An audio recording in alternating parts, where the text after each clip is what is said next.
उपनिवेशों का खात्मा और शीत युद्ध, अध्याय 10, जिसकी हम चर्चा करें बच्चों, सामाजिक विज्ञान कक्षा दशम। मैं थैलेश साहू आप सभी का स्वागत करता हूं और आज हम इस कालखंड में और आगे चलते हैं और जानने का प्रयास करें बच्चों, अफ्रीका में उपनिवेशीकरण। हमने भारत की चर्चा की और कई राष्ट्रों की चर्चा की है। आज हम देखते हैं अफ्रीका में उपनिवेशीकरण। प्यारे बच्चों, अफ्रीका के अधिकांश भाग पर ब्रिटेन और फ्रांस ने अपने उपनिवेश स्थापित किए हुए थे।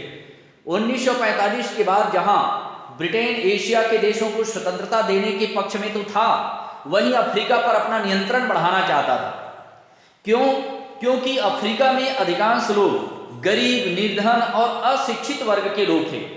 जहां पर अधिकांश हम देखते हैं तो अफ्रीका में उपनिवेशों का सीधा नियंत्रण केवल तटीय इलाकों पर, बंदरगाहों पर था और अंदरूनी भागों पर स्थानीय व कबीलाई मुखियाओं का नियंत्रण था। बच्चों, ये मुखियाओं की नियुक्ति उपनिवेशी शासन द्वारा ही किया जाता था। भारत की तरह वहां विस्तृत प्रशासनिक व्यवस्था भी नहीं बनी। उपनिवेशी सरकारों की अफ्रीका में आधुनिक शिक्षा के प्रसार के प्रति कोई दिलचस्पी नहीं थी। जैसे हमारे भारत में कम से कम मध्यम वर्ग, शिक्षित वर्ग सामने आए। साथ ही साथ भारत को आज़ादी दिलाने के लिए हमारे देश के कई जन नेता सामने आए। महात्मा गांधी, सुभाष चंद्र बोस, है ना, सरदार वल्लभ भाई पटेल, लाल बाल पाल, न जाने कितने ही क्रांतिकारियों की हम बात करते हैं। देश में आंदोलन के लिए लड़ने वाले वीर सपूतों को हम आज भी याद करते हैं। उसका कारण इन लोगों ने हमारे देश की आज़ादी के लिए अपनी कुर्बानियां दी, पूरा तन मन जीवन समर्पित कर दिया। मगर प्यारे बच्चों, अफ्रीका में शिक्षा का अभाव, महत्वपूर्ण, वहां पर कोई प्रभावी व्यक्ति नहीं था जो आंदोलन का नेतृत्व कर सके और अपने देश को आजादी दिला सके। 1956 तक देखते हैं फ्रेंच आधिपत्य वाले उपनिवेशों में कोई स्थानीय सुशासन स्थापित नहीं था, लेकिन अफ्रीकी लोगों को फ्रांस के संसद में चुनाव में भाग लेने के सीमित अधिकार मिले, जिसको हम अपने शब्दों में क्या कहते हैं बच्चों, लॉलीपॉप पकड़ाना, है ना।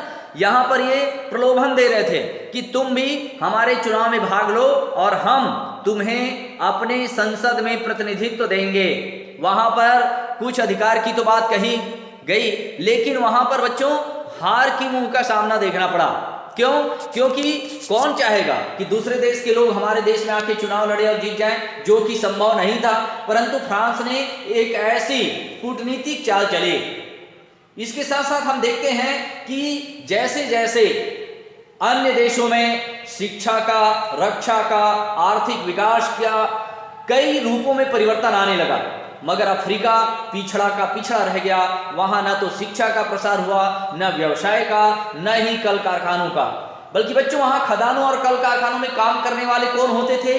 अफ्रीकन लोग होते थे। जबकि उसके मालिक कौन बन गए थे? फ्रांस और ब्रिटेन के साम्राज्यवादी देश। ये वहां के शासक प्रशासक और अपना नियंत्रण स्थापित करके उन कल कारखानों को, उद्योग धंधों पर अपना नियंत्रण स्थापित करते थे, जबकि जिनको मालिक होना चाहिए वह वहां पर श्रमिक और मजदूर की तरह कार्य कर रहा था। बच्चों, हमने देखा कि वहां पर बहुत सारे देश जब लड़ाई लड़ना चाहते थे, मगर समुचित प्रभावी व्यक्तित्व जो उनका सामना कर सके, ऐसा कोई नहीं था। परंतु जब 1947 में भारत को आज़ादी मिली और उसके बाद हालात और परिस्थितियां बदलती गई, तो वहां पर एक चीज और देखने को मिला बच्चों, वहां पर रंग भेद की नीति बहुत अधिक थी। क्यों? क्योंकि अफ्रीका के लोग अधिकांश काले होते हैं और अंग्रेज फ्रांस के लोग थोड़े गोरे होते हैं और ये उनसे अमानवीय व्यवहार करते थे। उन्हें गोरे काले का रंग भेद, नस्लवादी टीका टिप्पणी का शिकार होना पड़ता था, उनसे अमानवीय व्यवहार किया जाता था। यहां तक आप पढ़े होंगे, महात्मा गांधी भी वहां नस्लवादी सी टीका टिप्पणी के विरुद्ध लड़ाई में शामिल होने के लिए वहां गए हुए थे बच्चों। और इस तरीके से धीरे धीरे वहां भी अब जन जागरण, अफ्रीका में भी जन जागरण आने लगा और अपने देश की आज़ादी के लिए, अपनी स्वतंत्रता के लिए अब अफ्रीकी लोगों को भी नस्लवादी राज्यों से स्वतंत्रता प्राप्त करने के लिए एक लंबा और कठिन संघर्ष करना पड़ा। काफी लंबी लड़ाई लड़नी पड़ी। इस संघर्ष में बच्चों छापामार युद्ध छापामार युद्ध क्या होता है? छापामार युद्ध, छापामार युद्ध का मतलब होता है कि अफ्रीकन लोगों द्वारा छुप करके अंग्रेज और फ्रांसीसियों पर धावा बोलना, उस पर आक्रमण करना, छुप कर उस पर वार करना। कुल मिलाकर के उनका विचार क्या था? हर हाल में हम इन्हें क्या करेंगे? अपने देश से भगाएंगे।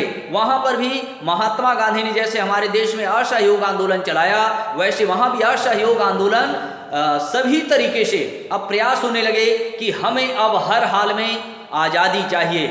प्यारे बच्चों, अंततः लगातार प्रयास करते करते पूरा अफ्रीकन समाज धीरे धीरे संगठित होते गया। अन्य देशों को देखकर उनसे सबक लिया और 1990 से 1994 के बीच ये सभी देश पूरी तरह से स्वतंत्र हुए। प्यारे बच्चों, ये मात्र भारत की लड़ाई नहीं थी, ये पूरे विश्व की लड़ाई थी, जिसमें अफ्रीका के अन्य देशों में स्वतंत्रता का इतिहास बहुत ही कठिन रहा है। बच्चों, अधिकांश देशों में पारंपरिक शासकों को उपनिवेशी शासकों ने कमजोर कर रखा था। इन देशों में लोगों में अपने अपने कबीले के प्रति निष्ठा तो थी, मगर किसी वृहद राष्ट्र के प्रति उनकी आस्था नहीं बनी। अक्सर इन देशों का गठन उपनिवेशी प्रशासन की जरूरतों के आधार पर हुआ था, लोगों की भावनाओं के आधार पर नहीं। इस कारण इन देशों में लोगों के बीच आपसी तनाव और प्रतिस्पर्धा बनी रही।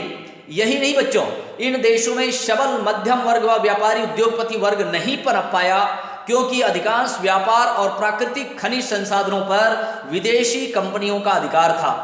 उनके पास न कारगर सेना थी, न प्रशासनिक व्यवस्था, न ही उच्च शिक्षा संस्थान। इन समस्याओं के बीच ये देश किस प्रकार उभरे, इसे समझने के लिए हम एक नाइजीरिया की घटना अगले वीडियो में समझने का प्रयास करेंगे। बच्चों, कितनी लंबी लड़ाई अफ्रीका के उन देशों को लड़ना पड़ा है जहां पर शिक्षा का, धन का अभाव था, जहां के लोग शिक्षित नहीं थे, अपनी स्वतंत्रता की बात वो समझते नहीं थे, और स्वाभिमान क्या होता है, ये सब चीज़ों के अभाव होने के कारण कहीं ना कहीं ये सभी राष्ट्र अपनी आज़ादी के लिए तड़पते रहे, लड़ते रहे, और बहुत लंबी लड़ाई के बाद उन्हें आज़ादी मिली।